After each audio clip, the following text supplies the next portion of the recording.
दोस्तों, इस कहानी को जरा ध्यान से सुनिएगा क्योंकि ये कहानी आपके जिंदगी भर काम की बात है। एक छोटा सा नगर था। उस नगर में एक बहुत ही धनी सेठ रहा करता था।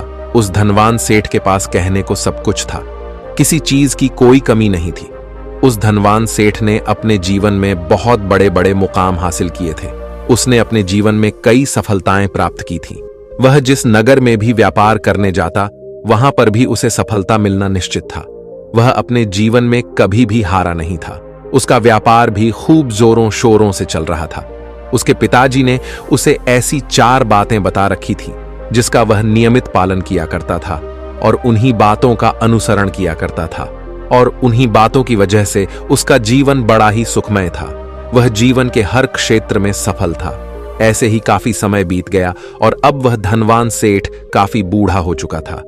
अब उसे लगने लगा था कि मेरी मृत्यु बहुत नजदीक है, मेरी मृत्यु कभी भी हो सकती है। और वह जानता था कि उसका बेटा बहुत भोला है, बहुत नादान है, उसे अभी दुनियादारी की समझ नहीं है। इसलिए उसने अपने बेटे को अपने पास बुलाया और अपने बेटे से कहा, बेटा, मैंने अपने पिताजी से 4 बातें सीखी थी और उन्हीं बातों को मैंने अपने जीवन में उतारा। उन्हीं के अनुसरण की वजह से आज मैं अपने जीवन में इतना सफल हूं, अपना जीवन सुखमय पूर्वक बिता रहा हूं। उन्हीं बातों की वजह से आज मैं इतना सुखी हूं, संतुष्ट हूं और इतना धनवान हूं। ना ही कभी मुझे कोई बीमारी हुई और ना ही मुझे कभी कोई धन की कमी हुई। और तुम देख ही पा रहे हो कि मैं इस नगर का सर्वश्रेष्ठ धनवान हूं।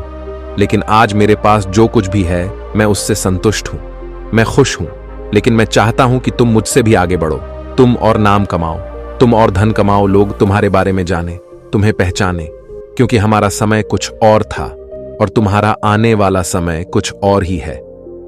उस धनवान सेठ ने अपने बेटे को अपने और करीब बुलाया और उससे कहने लगा, बेटा, आज मैं तुमको दुनिया की ऐसी 4 महत्वपूर्ण बातें बताने जा रहा हूं जो मुझे मेरे पिताजी ने बताई थी, और इसी के कारण आज मैं इतना सफल हूं।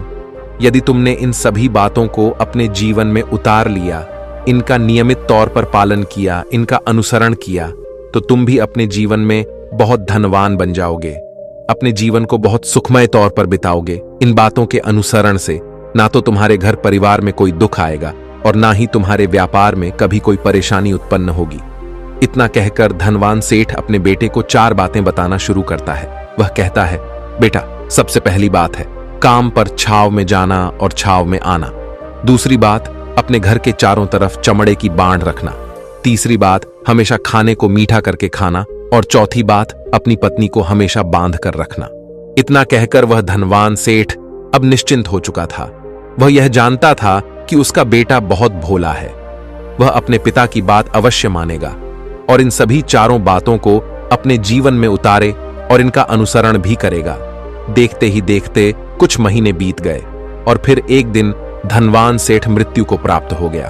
अपने पिता की मृत्यु के बाद उस धनवान सेठ के बेटे ने उन सभी 4 बातों को एक कागज पर लिख लिया ताकि वह उन्हें भूल ना जाए, और उन्हीं बातों को वह अपने जीवन में उतारने लगा। उन 4 बातों का अनुसरण करने लगा। सबसे पहली बात जो उसके पिता ने उससे कही थी, छाव में जाना और छाव में आना, तो उसने अपने घर से लेकर अपनी दुकान तक पूरे रास्ते पर एक टेंट लगवा दिया, क्योंकि उसके पास पैसा तो बहुत था और उसे कोई रोकने वाला भी नहीं था। जब भी कोई उससे पूछता कि आखिर तुमने ऐसा क्यों किया, तो वह उसके जवाब में बस इतना ही कहता कि मेरे पिताजी ने मुझसे ऐसा ही करने को कहा है। इसके बाद उसने अपने पिता की अगली बात का अनुसरण किया। उसने अपने घर के दोनों तरफ चमड़े की एक दीवार खड़ी करवा दी। इसे देखकर आसपास के लोग बहुत क्रोधित हो गए। वे लोग उससे झगड़ा करने पर भी उतर आए। कई लोगों ने तो यह तक कह डाला कि आखिर तुमने ऐसा क्यों किया, चमड़े की बाड़ तुमने क्यों खड़ी करवा दी, चमड़े से बहुत बदबू आती है और इससे हमें तकलीफ होती है, इसे आज ही निकलवा दो। लेकिन कोई उसका कुछ भी ना बिगाड़ सका, क्योंकि उसके पास बहुत पैसा था। इसलिए कोई भी व्यक्ति उसका ज्यादा समय तक विरोध ना कर सका, और उसने भी मन बना लिया था कि वह अपने पिता की सभी बातों को पूरे दिल से मानेगा। उसके पिता ने उसे तीसरी बात कही थी, खाने को मीठा करके खाना, जिस कारण वह अपनी पत्नी से हर रोज खाने में कुछ मीठा ही बनवा आता था। कभी सेवियांज, कभी हलवा, तो कभी मिठाइयां, हमेशा यही सब खाता रहता। और उसके पिता ने उसे चौथी बात कही थी, अपनी पत्नी को हमेशा बांध कर रखना। जिस कारण वह हर रोज अपनी पत्नी को रस्सी से बांध कर रखता था। ऐसे ही कई दिन बीत गए और देखते ही देखते अब वह सेठ के बेटे का जीवन धीरे धीरे बर्बाद होने लगा था, क्योंकि उसने अपने पिता की सभी बातों का गलत मतलब निकाला था और वह उसी के अनुसार उनका पालन कर रहा था। देखते देखते उसका उतना बड़ा व्यापार अब ठप होने लगा था। उसके यहां पर ग्राहकों की संख्या कम होने लगी थी, क्योंकि जब उसका मन करता तब वह दुकान जाया करता और जब उसका मन करता तो वह दुकान से वापस घर लौट आता। उसका अपने पिताजी के इस कारोबार में मन नहीं लगता था। इस कारण उसके सारे ग्राहक अब उससे नाराज होने लगे थे। उसके सारे ग्राहक अब एक एक करके उस दुकान को छोड़ते चले जा रहे थे। इस तरह उसका पूरा व्यापार अब ठप हो चुका था। जिस व्यापार को खड़ा करने में उसके पिताजी ने खून पसीना एक कर दिया था, उस व्यापार को उसने कुछ ही महीनों में पूरी तरह से बर्बाद कर दिया था।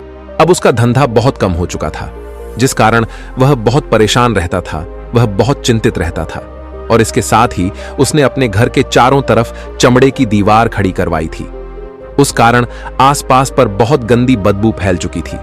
इसलिए जो भी उसके आसपास रहते थे उन सभी ने वह घर छोड़कर कहीं और पर अपना बसेरा बसा लिया। चमड़े की बदबू के कारण अब उसके घर में भी कोई नहीं आता था। यहां तक कि उसके मित्र और रिश्तेदार भी उस घर में आने से कतराते थे। लेकिन अब भी उसे समझ नहीं आ रहा था कि आखिर यह सब हो क्यों रहा है। वह बहुत परेशान रहने लगा था और वह हमेशा मीठा भोजन किया करता था, जिस कारण उसका वजन बहुत ज्यादा बढ़ चुका था।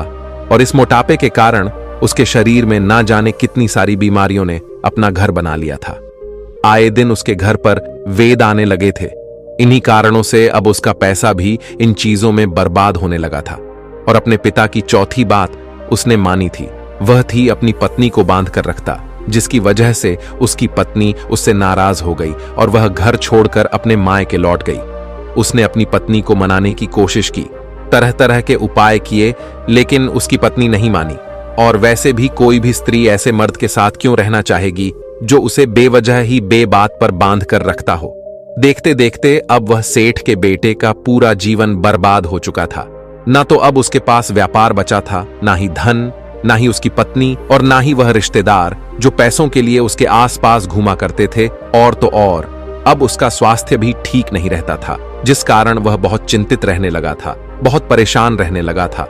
उसे यह सब समझ ही नहीं आ रहा था क्या हो रहा है और क्यों हो रहा है। इन सभी बातों को लेकर तो बहुत परेशान रहता और वह मन ही मन अपने पिताजी को कोसा करता और कहता, पिताजी, आपने तो मेरा पूरा जीवन बर्बाद कर दिया। आपकी उन 4 बातों के कारण आज मुझसे मेरा सब कुछ छिन चुका है।